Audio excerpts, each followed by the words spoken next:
നമസ്കാരം. പതിരും കതിരും.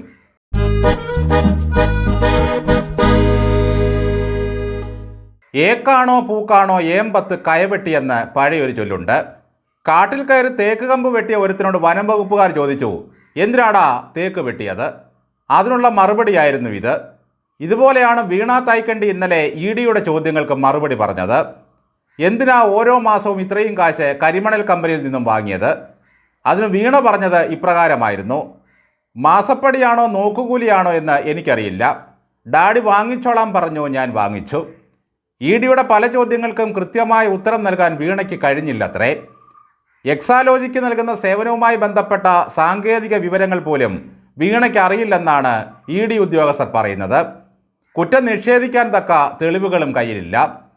കുറ്റകൃത്യത്തിൽ വീണയേക്കാൾ പങ്കുള്ള ഒരാൾ ഉണ്ടെന്ന സൂചനയാണ് കഴിഞ്ഞ ദിവസത്തെ ചോദ്യം ചെയ്യലിൽ EDക്ക് ലഭിച്ചത്. ഇതാരാണെന്ന് കണ്ടെത്താൻ വിശദമായ അന്വേഷണത്തിലേക്ക് കടക്കുകയാണ് അവർ. പ്രതിസ്ഥാനത്ത് തുടരുമെങ്കിലും വീണമോളുടെ അറസ്റ്റ് കൊണ്ട് അന്വേഷണത്തിൽ വലിയ പുരോഗതി ഉണ്ടാകില്ലെന്നാണ് ED പറയുന്നത്. എങ്കിലും ഈ കുറ്റകൃത്യത്തിൽ വീണയേക്കാൾ പങ്കുള്ള ഒരു അജ്ഞാതൻ ആരായിരിക്കും? 82-ാം വയസ്സിൽ കണ്ണിൻ്റെ കാഴ്ച തെളിഞ്ഞു കിട്ടിയ ഒരു വൃദ്ധനായിരിക്കുമോ? അതോ P എന്ന ഇൻഷ്യലുള്ള ഏതെങ്കിലും മിനുസ ശിരസ്കനായിരിക്കുമോ? അന്വേഷണവും ചോദ്യം ചെയ്യലും കറങ്ങിത്തിരിഞ്ഞു വന്ന് സാക്ഷാൽ പിണറായി വിജയനിൽ എത്തുമോ എന്നാണ് ഇപ്പോൾ ജനം ഉറ്റുനോക്കിക്കൊണ്ടിരിക്കുന്നത്. അങ്ങനെ വന്നാലത്തെ അവസ്ഥ ഒന്ന് ചിന്തിച്ചു നോക്കുക.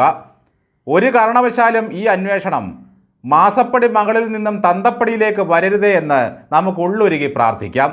മറിച്ച് സംഭവിച്ചാൽ ബാഹുബലി എന്ന സിനിമയിലെ കാലകേയന്മാരെ പോലെ കമ്മികൾ അതിപ്രാചീനമായ ഗോത്രമുറയുമായി നാട്ടിലേക്ക് ഇറങ്ങുകയായി.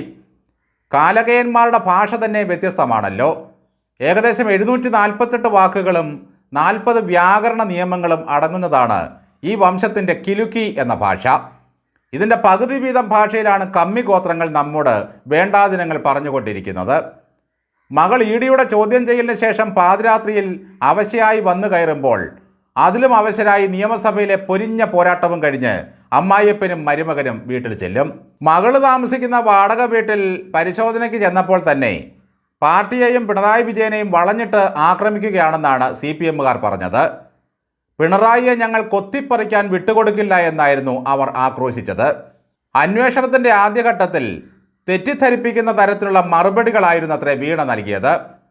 കമ്പ്യൂട്ടറിൻ്റെ മൗസ് എന്താ കീബോർഡ് എന്താ എന്ന് പോലും അറിയാത്ത വീണ ഒരു IT സ്ഥാപനത്തിൻ്റെ ഡയറക്ടറാണ് പോലും. വെറുതെയാണോ ചാനൽ ചർച്ചയ്ക്ക് അന്തിക്കുരാപ്പിന് വന്നിരിക്കുന്ന സൈബർ കമ്മികൾ ചമ്മി നാറി തിരിച്ചു പോയത്? എന്ത് സേവനമാണ് ചെയ്തത് എന്ന് ചോദിച്ചാൽ വീണയ്ക്ക് പോലും അറിയില്ല. പിന്നെ ഇവർക്ക് എങ്ങനെ അറിയാനാണ്? പിന്നെ വായിൽ വരുന്നത് ഓരോന്നും കടിച്ചു കൂട്ടാൻ AKG സെൻറ്ററിൽ നിന്നും കൊടുക്കുന്ന ക്യാപ്സൂളുകളും നോക്കി ഓരോന്നങ്ങോട്ട് പറഞ്ഞിട്ട് പോവുക. തോറ്റു തുന്നമ്പാടിയ LDFൻ്റെ കൺവീനർ രാമകൃഷ്ണൻ പറയുന്നതാണ് രസം. പിണറായി വിജയനെ പിടികൂടി നശിപ്പിക്കാൻ ഞങ്ങൾ അനുവദിക്കില്ലത്രേ. ഇതെന്താ വവ്വാലോ മരപ്പട്ടിയോ പെരിച്ചാഴിയോ ആണോ പിടികൂടി നശിപ്പിക്കാൻ? ഇത് 2 കമ്പനികൾ തമ്മിലുള്ള പ്രശ്നമാണത്രേ. ഒരു കമ്പനി കരിമണൽ കർത്തായുടെ കമ്പനിയാണെന്ന് മനസ്സിലായി. ഈ മറ്റേ കമ്പനിയാണ് ഭയങ്കര കമ്പനി. AKG സെൻറ്ററിൻ്റെ വിലാസത്തിൽ ബാംഗ്ലൂരിൽ ഏതോ കെട്ടിടത്തിൻ്റെ സ്റ്റെയർ കേസിൻ്റെ കീഴിൽ ഒരു മുറി വാടകയ്ക്കെടുത്തു. അതിൽ 2 ഉണക്ക കമ്പ്യൂട്ടറും വെച്ച് ഫാനും ഇട്ടു.